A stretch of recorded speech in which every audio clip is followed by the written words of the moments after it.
Welcome to the Dispatch Podcast. I'm Steve Hayes, joined today by my Dispatch colleagues Jonah Goldberg, Kevin Williamson, and Dispatch contributor and Washington Post columnist Megan McArdle. On this week's roundtable, we'll discuss the failed attempt by the Trump administration to indict the 6 Democrats involved in a video urging members of the military to refuse unlawful orders. We'll also get into Pam Bondi's testimony before the House Judiciary Committee and Trump's economy 1 year into his second term and the stronger than expected January jobs numbers. Finally, for Not Worth Your Time, Valentine's Day. Is it worth your time? Before we get to today's conversation, please consider becoming a member of the Dispatch. You'll unlock access to bonus podcast episodes and all of our exclusive newsletters and articles. You can sign up at thedispatch.com/join, and if you use the promo code Roundtable, you'll get 1 month free. And if ads aren't your thing, you can upgrade to a premium membership. No ads, early access to all episodes, 2 free annual gift memberships to give away, exclusive town halls with the founders, and a lot more. Let's dive in. Welcome, everybody. I want to start by playing a video that 6 currently seated congressional Democrats released before the new year about whether military members have to follow unlawful orders. I'm Senator Alyssa Slotkin. Senator Mark Kelly. Representative Chris DeLuzio. Congresswoman Maggie Goodlander. Representative Chrissy Houlihan. Congressman Jason Crow. I was a captain in the United States Navy. Former CIA officer. Former Navy. Former paratrooper and Army Ranger. Former intelligence officer. Former Air Force. We want to speak directly to members of the military And the intelligence community. Who take risks each day To keep Americans safe. We know you are under enormous stress and pressure right now. Americans trust their military. But that trust is at risk. This administration is pitting our uniformed military And intelligence community professionals against American citizens. like us. You all swore an oath. To protect and defend this Constitution. Right now, the threats to our Constitution aren't just coming from abroad. But from right here at home. Our laws are clear. You can refuse illegal orders. You can refuse illegal orders. You must refuse illegal orders. No one has to carry out orders that violate the law. Or our Constitution. We know this is hard. And that it's a difficult time to be a public servant. But whether you're serving in the CIA, In the Army. Our Navy. The Air Force. Your vigilance is critical. and know that we have your back. Because now, more than ever, The American people need you. We need you to stand up for our laws. Our Constitution. And who we are as Americans. Don't give up. Don't give up. don't give up. Don't give up the ship.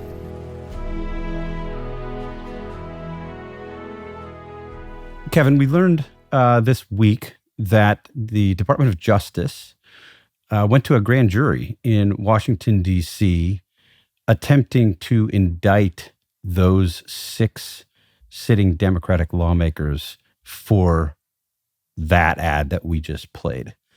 The grand jury, which grand juries often, the old saying is grand juries will indict a ham sandwich, did not indict this ham sandwich, did not believe that they broke the law. What's your reaction to these developments, Kevin? Well, first of all, it kind of is a ham sandwich in the sense, ham in the sense, the theatrical sense of the word, this performative stuff. I don't love this video for all sorts of reasons. It is true that people don't have to and shouldn't carry out illegal orders, but amping up the threat is coming from within the government stuff is, I think, not the best way to go about that.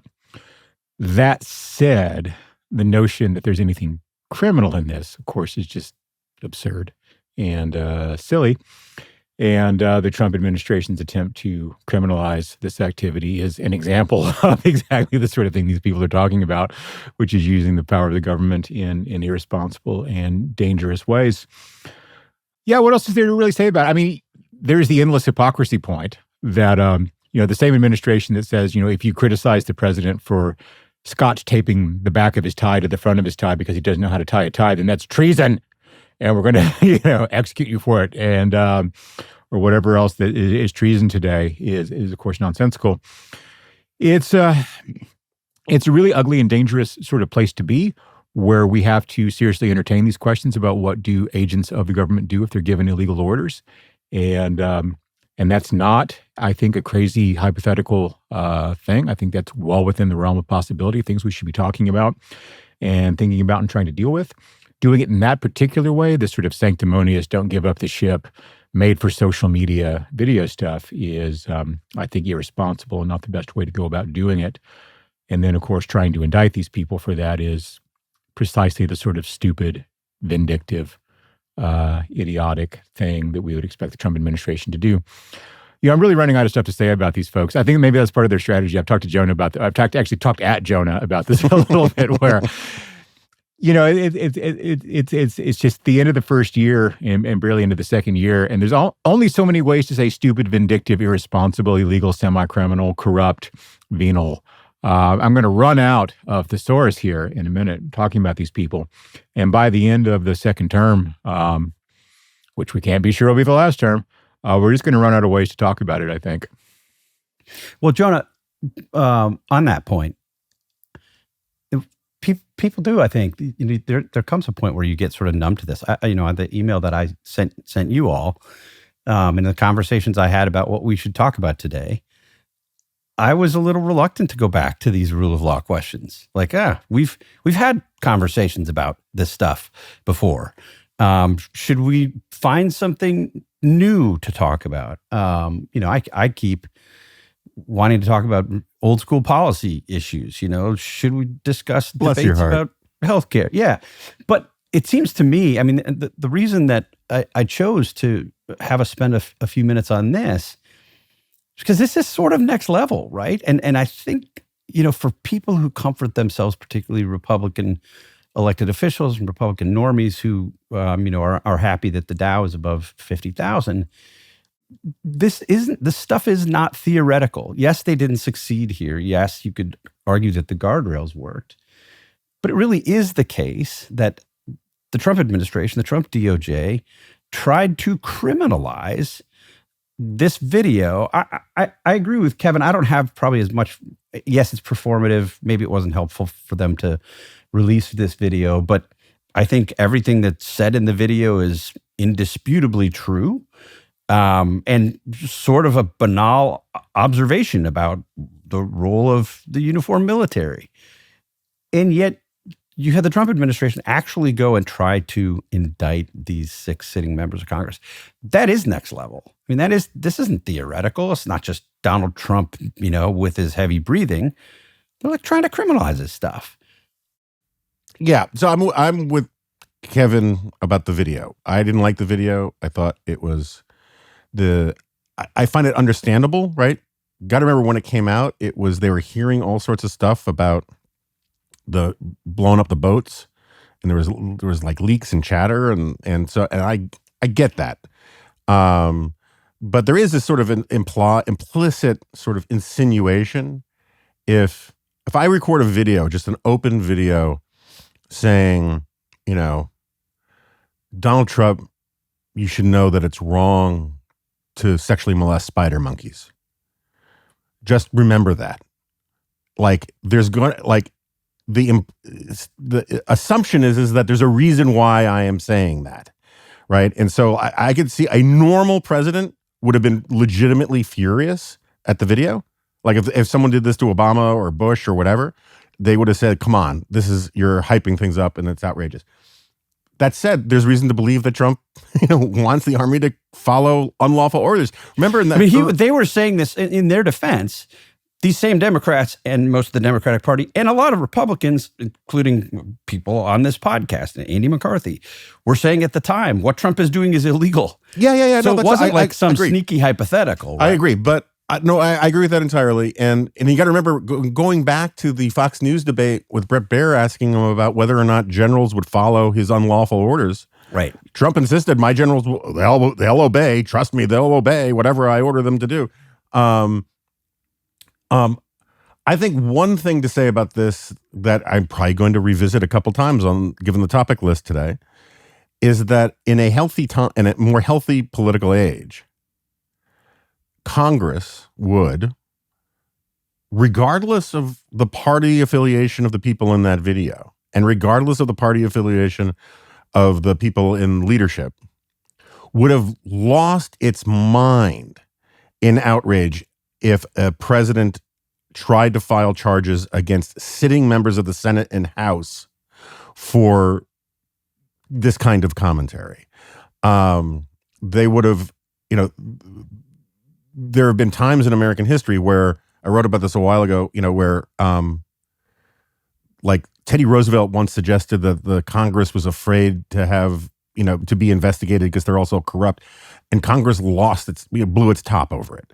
How dare you? Trump posted crap literally saying that these lawmakers were guilty of sedition, and then said, and sedition is punishable by death. And I'm not saying it's punishable by death. Trump says it in the post, right? He's saying basically these people deserve to be hanged. And an institution that actually cared about itself would say, whoa, slow your roll. You cannot talk to our members. It's like the whole point of column I wrote was about, if sort of like from Animal House is like, you can't say that to our pledges. Only we can say that to our pledges, right? The idea that the White House would marshal the Justice Department to indict for sedition, in effect, these people, shows you what contempt they have for Congress and what contempt Congress has for itself. It's like when Sam Rayburn was Speaker of the House, and this great apocryphal story where he tells a young Democrat that the Republicans aren't the enemy; they're the opposition. The enemy is the Senate. Right. Megan, should we be concerned about the fact that the Department of Justice tried to indict these senators, or should we take some comfort in the fact that the sitting grand jurors didn't buy the argument? It's not common. That does not happen very often, but it happened here, and it's happened increasingly over the first year of the Trump administration. Is this the system working as it should? I learned the stat this morning. It's less than 1%. It's like 0.06% that they reject these indictments. The Justice Department does not actually get any indictment. Yeah.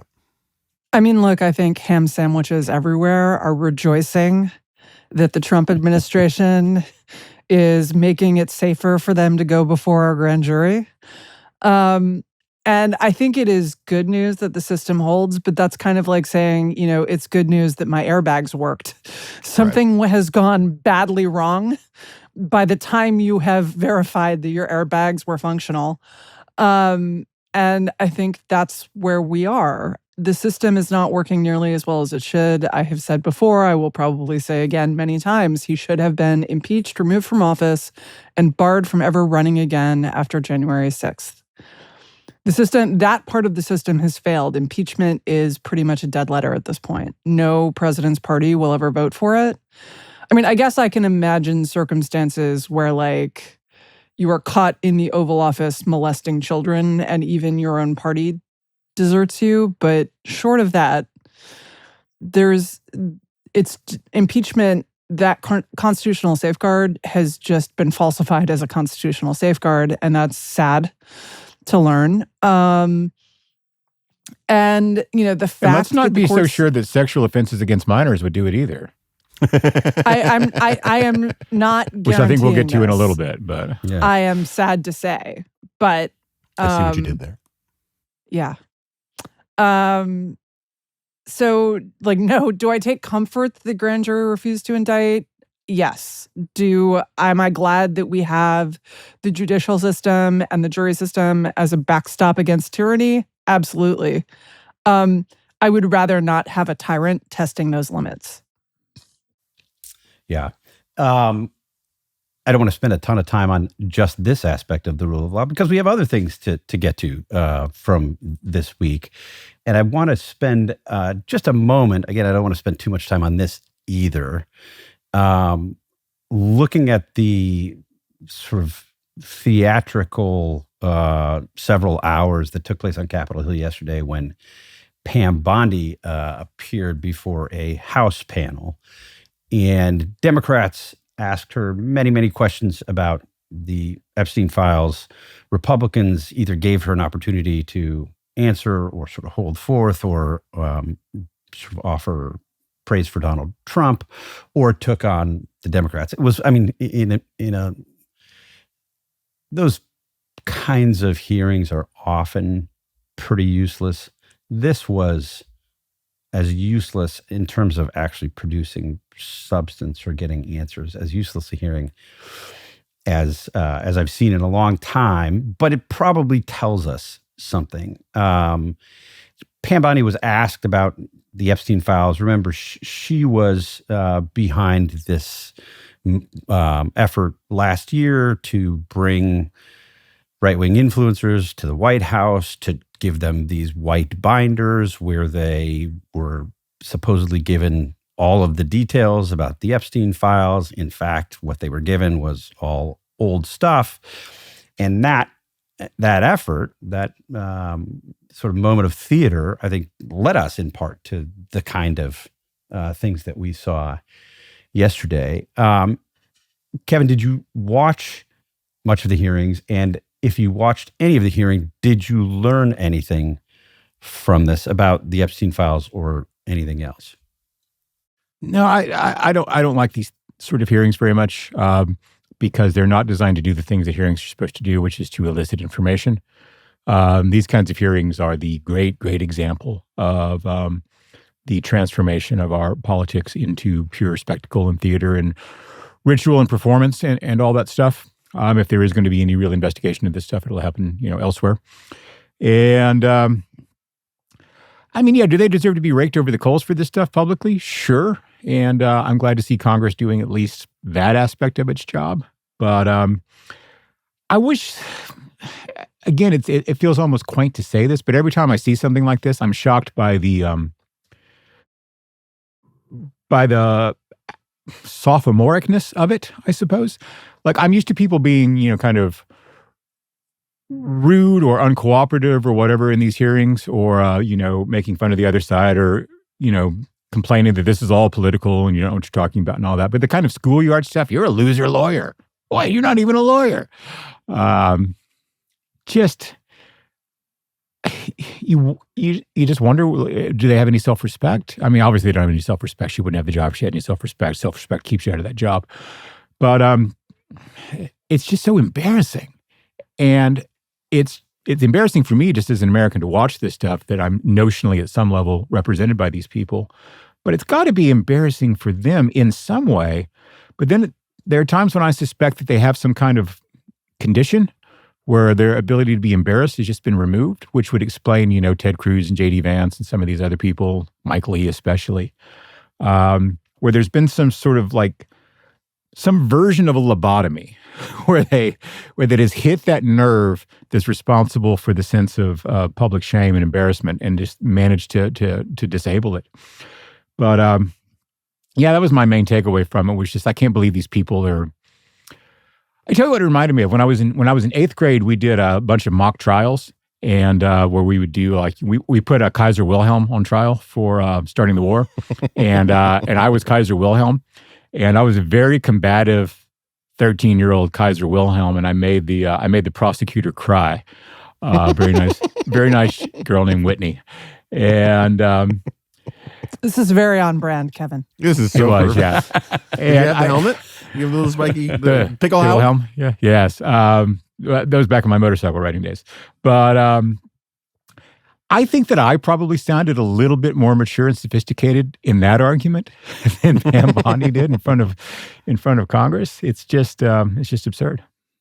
Jonah, if you strip away all of the schoolyard epithets, the ad hominem attacks, to the extent that Pam Bondi made an argument, the argument that she made in response to the Democratic accusations about the Epstein files was, why are you all excited about this now? You never asked Merrick Garland any of these questions. I mean, where was all this interest in the plight of the victims when Joe Biden was president?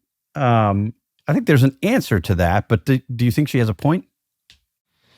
I think she has a purpose, right? I mean, that's an effective talking point. I think there are answers to it too. But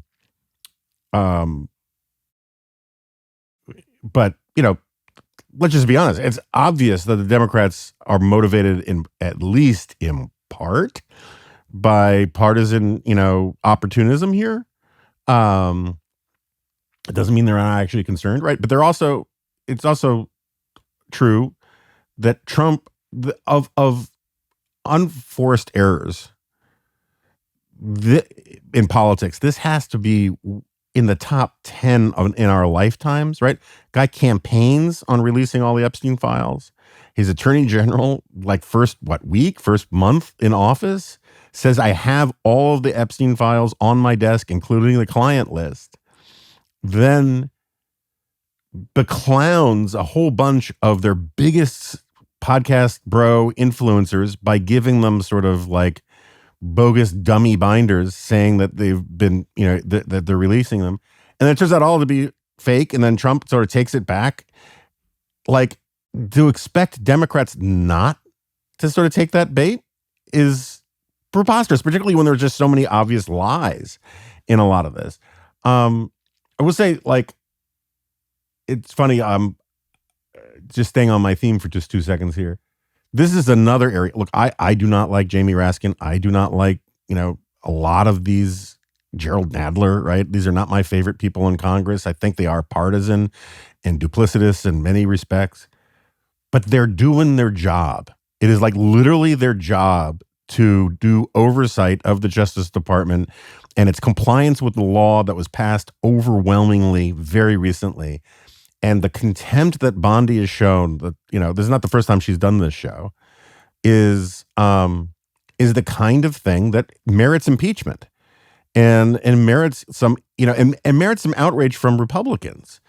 And it's also, I agree with Kevin. I don't like these hearings. I don't like these dog and pony shows. The only thing I think that makes this a little more interesting, I've talked about this before on here, but it's sort of why the Sunday shows are more interesting than they have been for a while.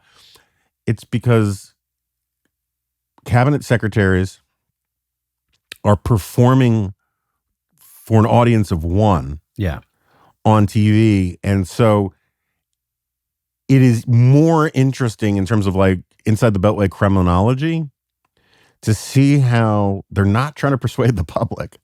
They're not even trying to like persuade their own biggest fans. They are trying to prove to Donald Trump that they're fighting for him. And I found I hate most of the sort of academic, vulgar Marxist stuff, explanations of things. But when the attorney general is being grilled about alleged cover-ups of pedophile rings, sex trafficking, refuses to turn around and even face the victims, and then says, what we should really be talking about is that the Dow is over 50,000. Like, it makes you think, maybe the Marxists were right about how gross capitalism is. Breaking news from Jonah. The Marxists were right. Yeah, well, but that's what you get when Trump, in his office is sitting there fuming, saying, why isn't anybody talking about how the Dow broke 50,000? Yeah. Why are we still talking about Epstein? And so she has to go out there and use this unbelievably stupid talking point to try and shame Democrats. Like, oh my gosh, can you believe the Democrats aren't talking at a judiciary hearing committee with the attorney general about how the Dow is over 50K? It's so grotesque. We might add, by the way, that the attorney general also was the attorney general of Florida during some of the time in which Epstein was doing his business down there. Megan, I think that's the only way really to understand what we saw yesterday for Pam Bondi. And we see, as Jonah points out, we see this on the Sunday shows. We see this in these hearings. We see this in the cabinet meetings when they're sitting across the table from him. They go out of their way to with sort of North Korean level praise for dear leader. And in Pam Bondi's case, she has been the subject of widespread speculation over the past couple months that she's sort of on the outs, that Trump has been frustrated with her, disappointed with her. I think that speculation was accurate. I think it was true that she was on the outs. And it seems to me that she came into this hearing looking for a way to shore up her position internally more than do anything else. And it's almost, I think, we watch this and we get frustrated with the performance. We get frustrated with the theatrics. Certainly the Democrats were frustrated. The Republicans were sort of amused, I think, at the theater. But from her perspective, this feels like a success. She got to make the point. Trump was watching, or at least we'll see the clips. And she probably did shore up her standing in the Trump administration and make her job a little safer. Isn't that right? I think that's right. I mean, look, to be maximally fair, many government officials who are testifying in front of Congress are far more concerned with shoring up their internal position, protecting their turf, et cetera, than they are with helping improve the administration of the government. But here's the thing. It's pathetic what shores up your position in this administration, right? Like, when I use ChatGPT, or I have been trying to train my GPT to not be so fawningly obsequious because I don't like it. Mm-hmm. It's off-putting. And I am trying to put myself in the head of someone who enjoys having obviously insincere and over-the-top praise like showered upon him from his minions at all times. Like, what centers in the brain is that tickling? Does he believe that they mean it? Or is it just that, when you are an authoritarian, when you are keeping power solely through your power of bullying and intimidation, is it that you need that signal all the time? It's like, why did Saddam Hussein win elections by like 98.99, 100%, right? Like, why not keep it believable? 75%, right? No, it has to be that high because they feel all the time that their situation is so precarious that if there is any signal of dissent whatsoever, that might be the thing that starts the snowball rolling. And that's what this feels like to me. And I mean, it's shameful. It is pathetic. It is beyond disturbing that this is the leadership of the United States government. Particularly the Justice Department, right? I mean, yeah. Like if this was going on at Commerce, okay, Commerce is always occupied, almost always. It is going on at Commerce, and we're going to get to that. Thank you, Jonah, for that terrific segue. We usually expect Commerce secretaries to be kind of party hacks, exactly. Right? You don't expect the Justice Department, the Attorney General to be the same level of kind of like, oh, you gave a lot of money to the super PAC, let's make you Commerce Secretary, right? Right. And Commerce, if we were making lists of cabinet agencies that could go, Commerce would be among the first. So there's a question as to whether that really serves much of a purpose at all. Let's move to Commerce because I want to spend just a moment. I want to talk about the economy and tariffs, but I want to spend just a moment before we do on a story that the New York Times broke middle of this week. And this is one of these stories that you read it and it's we've had this discussion here. I used to talk about it with Charles Krauthammer all the time. There's got to be a word for shocking but not surprising. This is one of those shocking but not surprising stories where the Times reports that a Detroit billionaire had a conversation with Howard Lutnick, the Commerce Secretary, shortly before Donald Trump went public and said he was going to block the opening of a new bridge that connects Canada and Detroit. And the reporting suggests that this was done at the behest of this big donor. Here's the lead. The billionaire owner of a bridge connecting Michigan with Canada met Howard Lutnick, the U.S. Secretary of Commerce, on Monday, hours before Trump lambasted a competing span in the latest flashpoint in the deteriorating relationship between the U.S. and Canada. The story goes on to report that Lutnick talked to Trump about the matter, and Trump then went public with this. We get these kinds of stories about Howard Lutnick quite a bit. There's really not much pretense that this kind of back and forth, quid pro quo, I would call it corruption, is taking place. Lutnick was also caught lying about his relationship with Jeffrey Epstein. Lutnick had sort of famously said that he met Epstein, I believe he put it in 2005, and he was so disgusted being in Epstein's presence that he would never meet with him. He left that meeting, and knew Epstein was a bad guy, would never, ever have a relationship or meet with him again. And it turns out that Lutnick not only had met with him and continued this relationship and was emailing him about business and art shows and real estate matters, but also visited Epstein on his island, and forgot that, didn't mention that. He went and had lunch there. The question, I think, is, Donald Trump is famously reluctant to frustrate anyone because he doesn't want to give the media a news cycle. He doesn't want to do anything that will make Democrats happy. But Howard Lutnick has caused the president, whether it's news stories like this, whether it's the Epstein stuff, some PR trouble. Is there any chance, Megan, that he's shown the door, or is this something that Trump just tolerates because of Lutnick's obsequiousness in other areas? That's a really good question. I'm not sure I know the answer, but let me lay out the parameters. I mean, look, during the first Trump administration, he was reasonably willing to fire people who embarrassed him.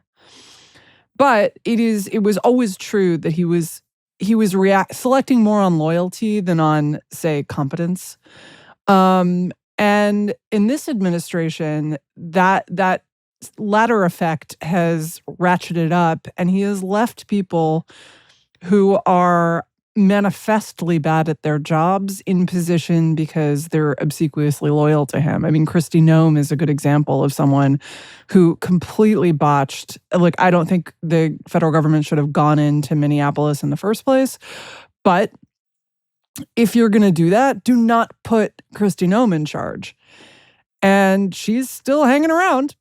In another administration, she would have resigned, because she was causing the administration problems. Even, forget doing terrible things and attacking the Constitution at its roots.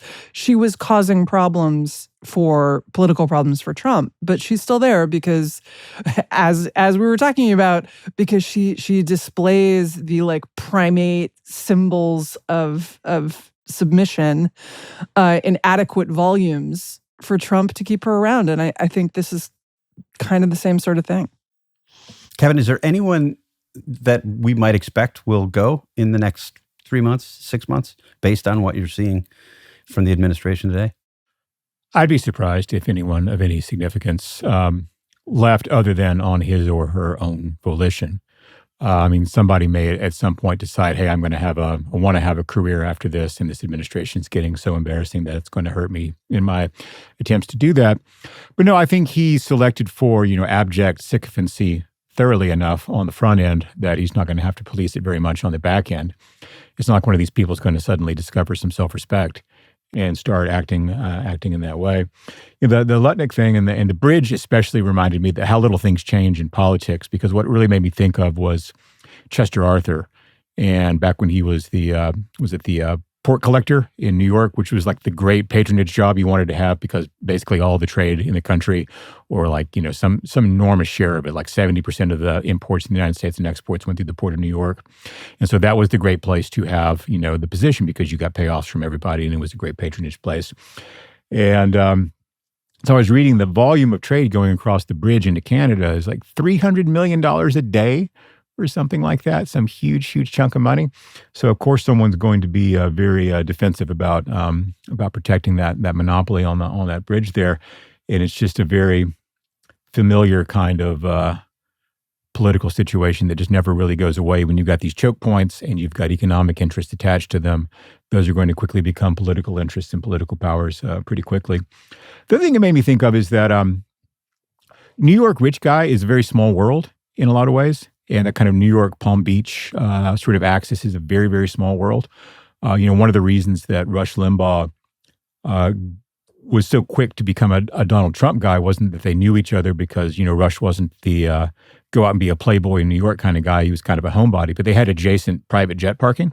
So their terminals were next to one another. So they kind of knew each other that way.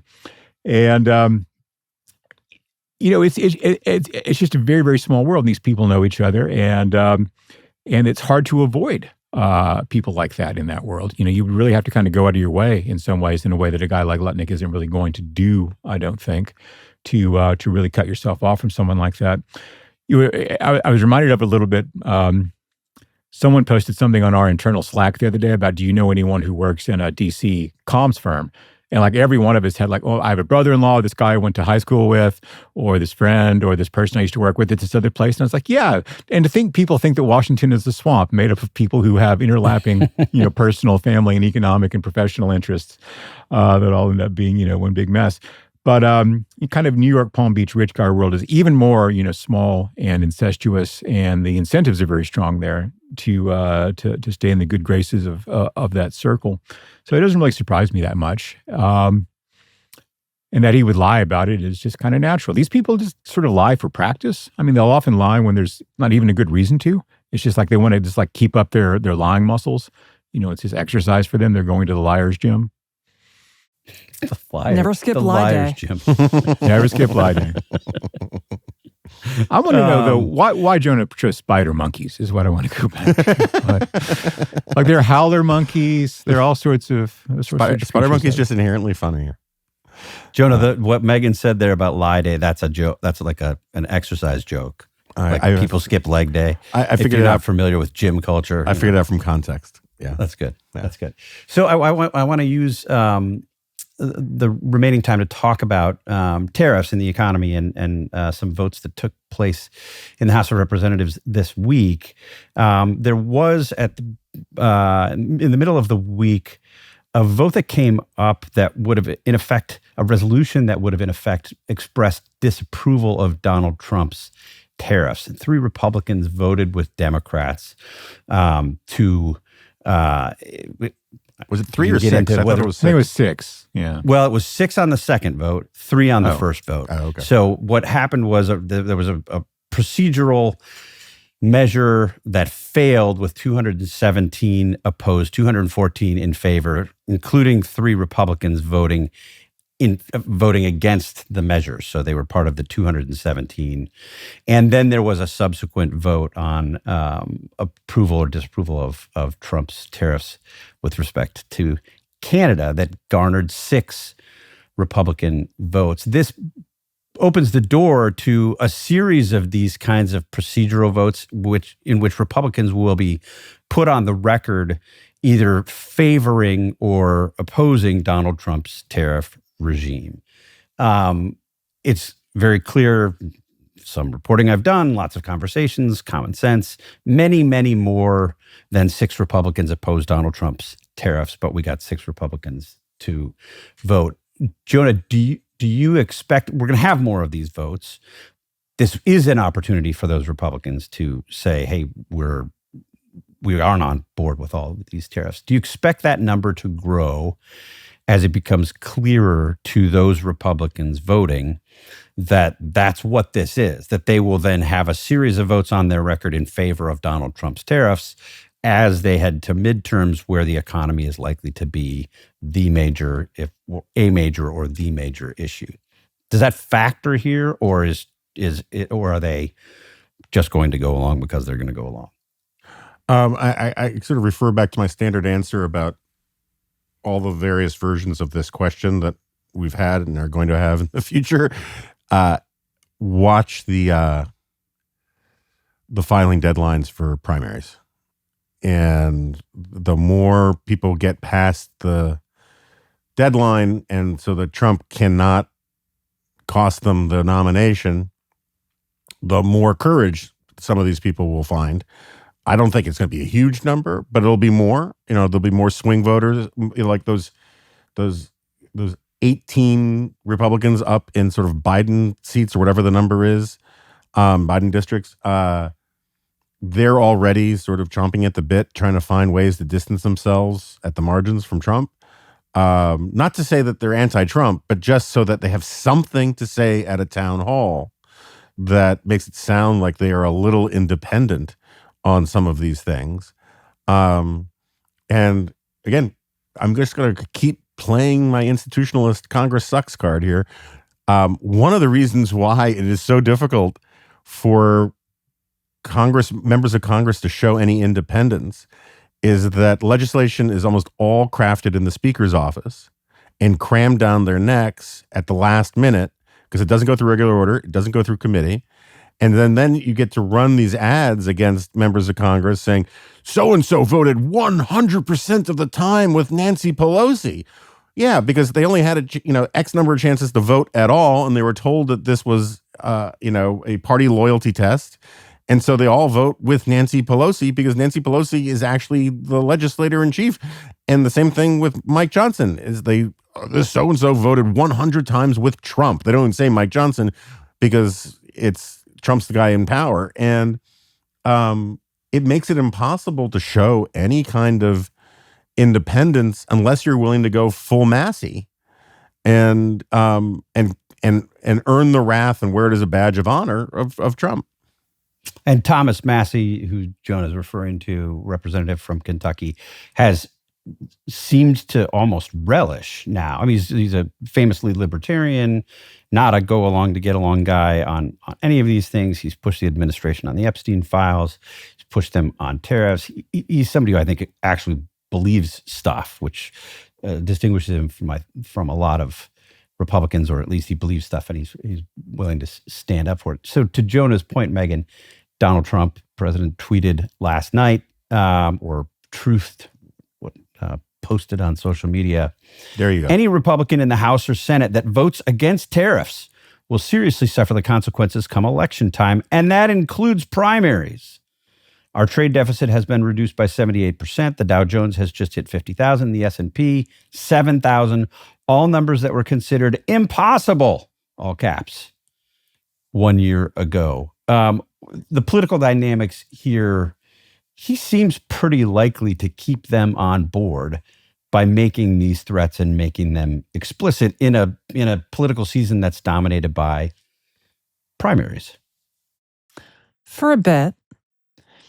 But I actually think, as his popularity numbers decline, he's going to lose some people. Look, partisanship means that you don't lose as many people in your own party as you used to. But he is going to lose some people in his own party who are sick of the inflation, who are upset about what tariffs have done to their company or something else. They will peel off slowly. This is what you see with unpopular presidents, is that as things get worse, and inflation is just a situation where things keep getting worse. The job market's okay, but it feels quite frozen, where they're not leaving their jobs, and companies aren't firing people, but people are not leaving their jobs, and they're not hiring either.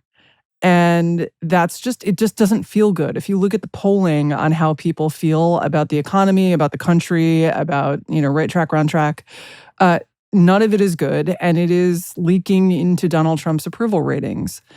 And I think the more that slips, and the closer he gets to leaving office, I mean, I think you saw some of this dynamic with Biden, where why did they eventually organize to defenestrate him at the moment when it became clear that he was not merely not going to win the presidency, but was simply not going to be a force in American politics anymore. And was going to cost them more than he could possibly help them. Right. Right. And Donald Trump is also almost 80. And he is not going to be a force in American politics forever. And he is an increasingly costly ornament to have around. And I think that is going to change decision-making in a way that, look, we've seen this before, so I don't want to predict this is going to happen next week. I'd like it to happen next week, but I don't think it will.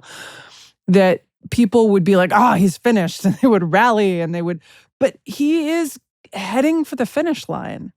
I'm not even disputing that he might try to somehow undermine the 2028 election, but I don't think he will succeed, to go back to what I said about the grand juries and so forth. I do think that our institutions are still strong enough to hold against that, which means if you're a Republican, what is the benefit in 2 years of sucking up to this man who is shortly going to leave the scene? I mean, sure, he can sit in Mar-a-Lago at the age of 82 and try to organize a primary challenge against you. But when he is no longer a live possibility, that's going to be considerably less risky. That's right. He didn't actually have great success with primary challenges against people that he targeted. He does not have a lot of coattails. He really is, and I think in a way that the Republicans underestimate, he's just sui generis. The Trump charm, or evil, or whatever you want to call it, it just does not, the evil leeches. But whatever magnetism he has, unlike someone like Obama, it just doesn't help his party except when he's on the ballot. And I guess I should say, Obama had a lot of big midterm losses because they swung big, and they made Congress take a bunch of votes that then cost a lot of the moderate seats. And also the way he ended up organizing the party was very centered around Obama. He's creating parallel organizations that he controls, and ultimately presided over huge down ticket losses for his own party, in part because he was pushing them to the left. And so I think that is going to be, but he left office a lot more popular than Trump is going to leave office. And I think that you just have to do that calculation. And hey, guys, now, now is the best time to start.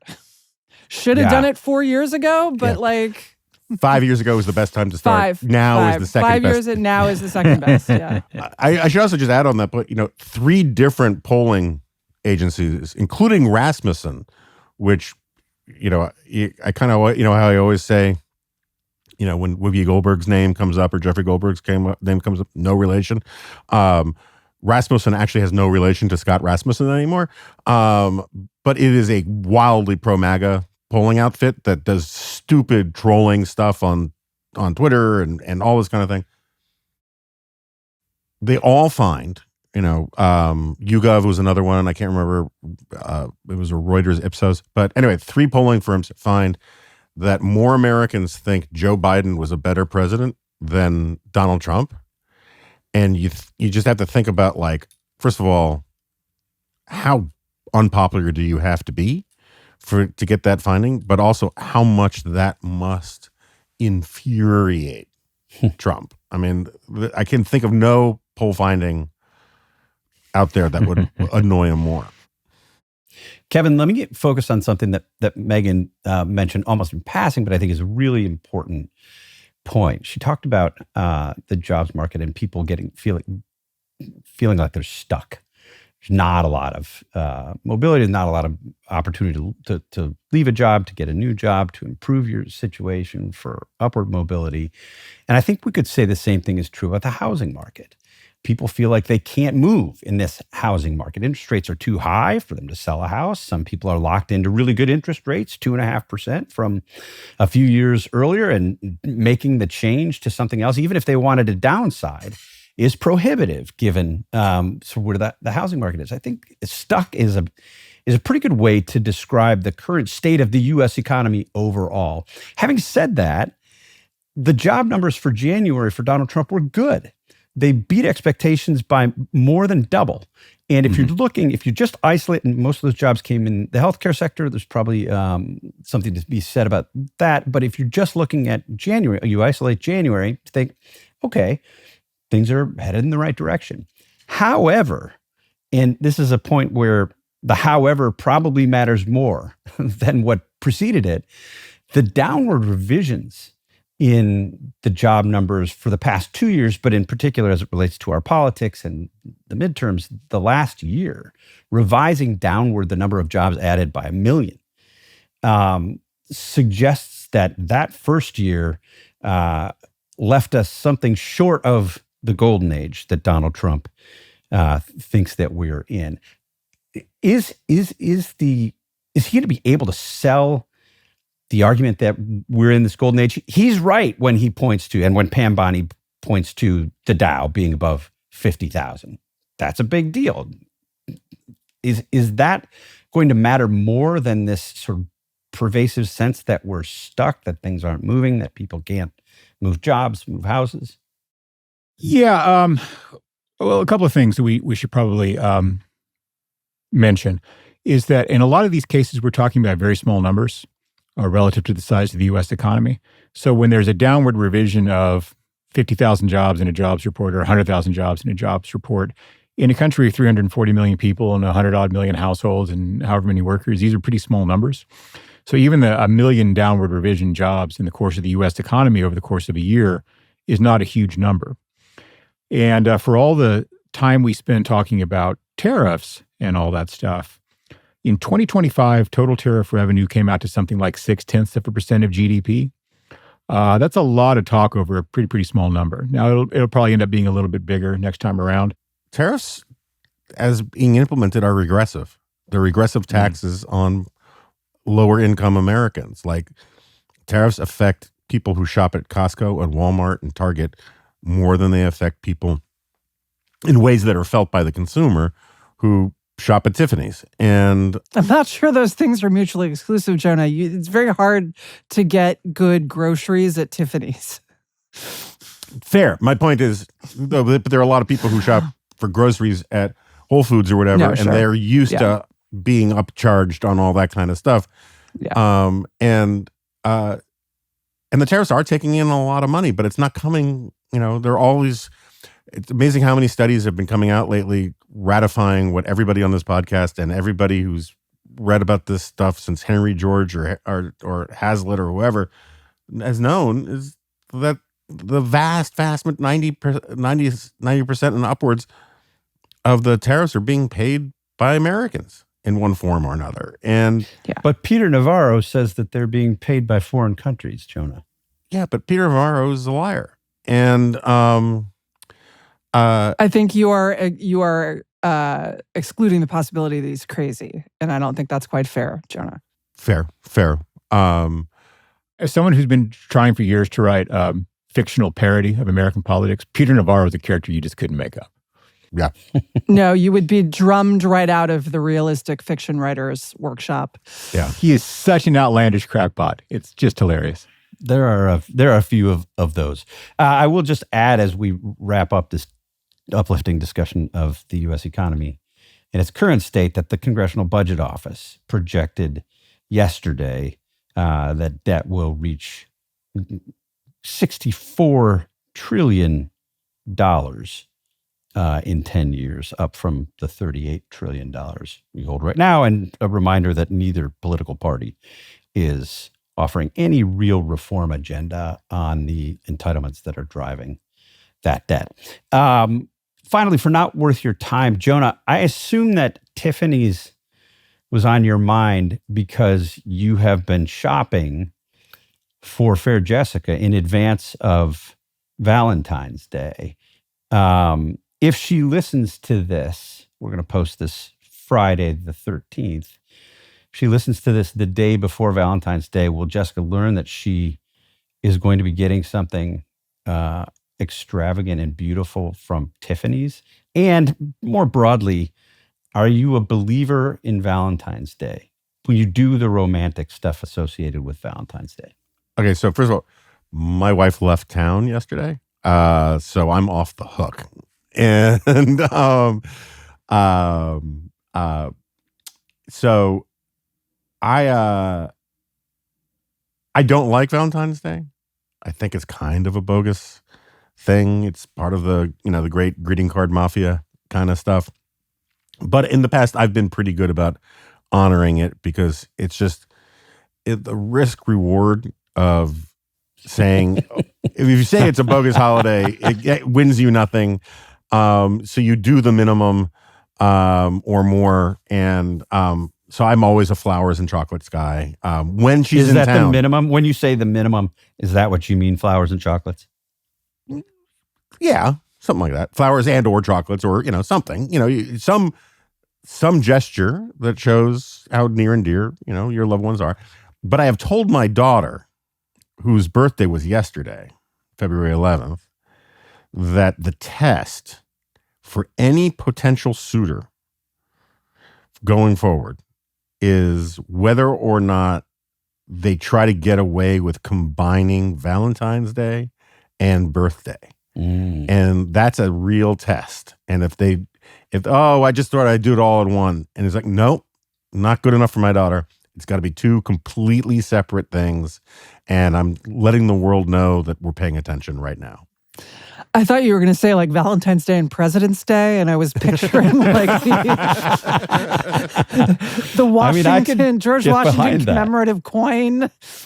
I could like get behind that. That'd be awesome. Megan, do you What are your celebrate expectations, Valentine's Megan? Day? What's the least to follow Jonah's lead? What would be what does that look like for you? What's the bare minimum for Peter? Well, so I expect Valentine's Day to be celebrated, but my husband knows that, but he also knows that I am cheap. And that I do not appreciate extravagant romantic gestures made with our joint money. Which is not to say that like a thoughtfully extravagant gesture is one thing, but he knows better than to bring me roses on Valentine's Day, because the price of roses goes up significantly before Valentine's Day. So some other flower. You can still get them at Costco for it's like $20 for 2 dozen. Just saying. Would you prefer like some sort of mushroom log because it lasts a long time? And no, I just don't like overpaying for flowers. I do like roses. He gets me roses other times of the year. He actually every time I travel, Peter goes and gets some flowers, so they're there when I come home because I really like it. I am girly in that way. I like chocolate. On Hayek's birthday, he brings you flowers. But I also really don't like going out to dinner on Valentine's Day because it's always such a scene. And the prices go up. It's usually often these weird fixed price menus. And so we dine at home for Valentine's Day and do a dinner some other weekend when we. Do you make him oxtails?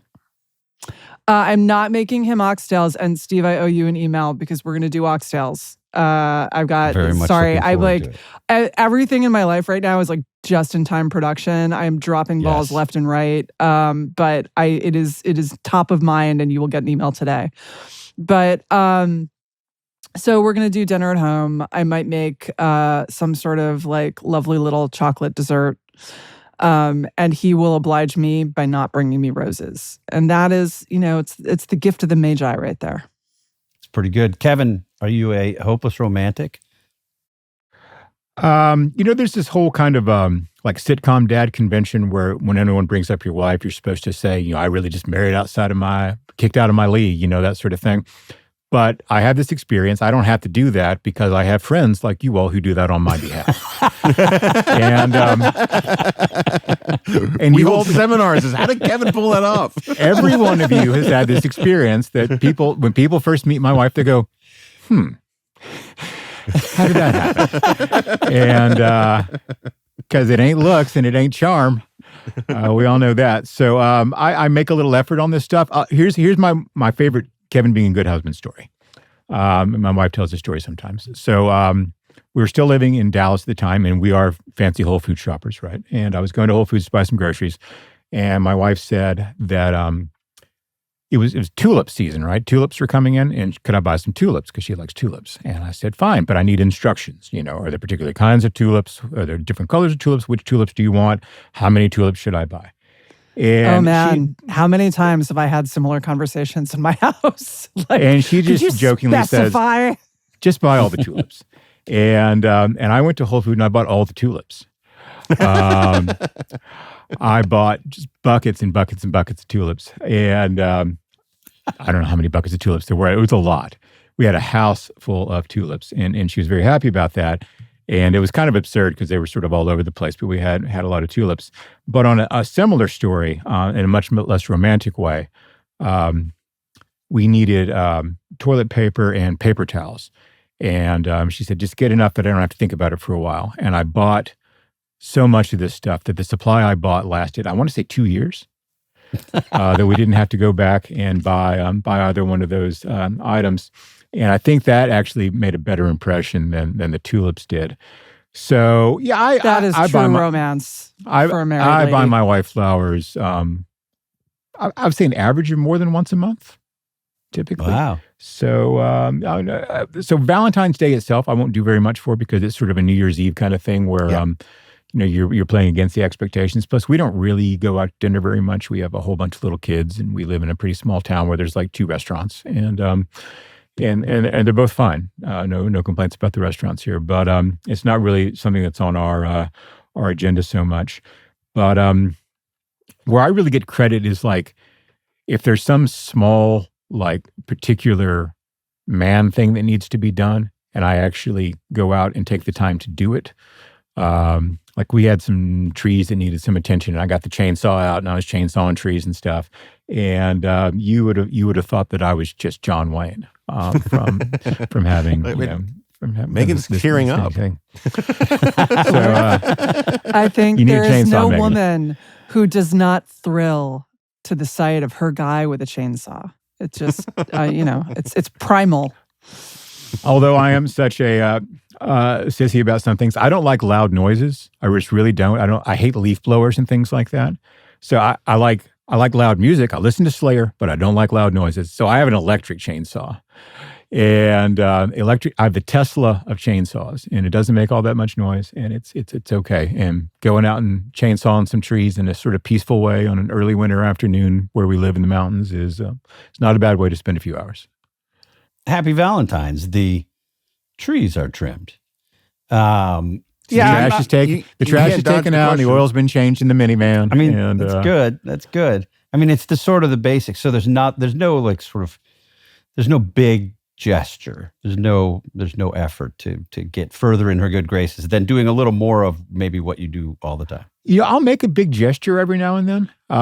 Like I'll buy her an extravagant gift from time to time, but I don't do it typically on Valentine's Day or Christmas or her birthday. Just sort of do it in a genuine, true surprise, and that seems to work out pretty well. That's good. Yeah, I've never been a flowers guy. I'm way too practical, and I would make this argument to girlfriends past where I would say, look, they're just going to die in a few days, maybe a week or two. My feelings for you will last much longer than these flowers. Why would I do that? But I will say, you didn't actually try that line, did you? It worked like a charm. The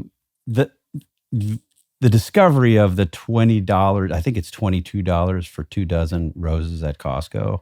That's a flower purchase I can get behind. I don't do much on Valentine's Day. I think a nice card is nice, but we don't do the extravagant gifts. I'm not doing Tiffany's like Jonah does, or flowers and chocolates. She's not coming home to rose petals, a path of rose petals, leading her to the bedroom with the 89 candles arrayed in different areas. No? I mean, if I just tried a suggestion, that, Steve. If I try, it would actually be funny to try that, and then like to film her reaction, because I think she would be so perplexed, or like, what is this? Who is this for? What have you done with my husband? Right. Yeah, I know Peter will never do that because he's neater than I am, and the idea for him of deliberately putting something on our floors would never fly. He would not be able to handle it. He would be like starting to pick it up as I walked in the door. So, I love it. Well, to all of you who do celebrate Happy Valentine's Day, we hope it's a memorable one, if there are such things, memorable Valentine's Days. And we'll talk to you next week. If you like what we're doing here, there are a few easy ways to support us. You can rate, review, and subscribe to the show on your podcast player of choice to help new listeners find us. And as always, if you've got questions, comments, concerns, or corrections, you can email us at roundtable@thedispatch.com. We read everything, even the ones from folks who go over the top to celebrate Valentine's Day. And I should make mention of the fact that some of your emails have gotten caught in our spam filters. We've addressed the problem. We think we've fixed it. So know that every email you send us will be read. That's going to do it for today's show. Thanks so much for tuning in, and a big thank you to the folks behind the scenes who made this episode possible, Noah Hickey and Peter Bonaventure. Thanks again for listening. Please join us next time.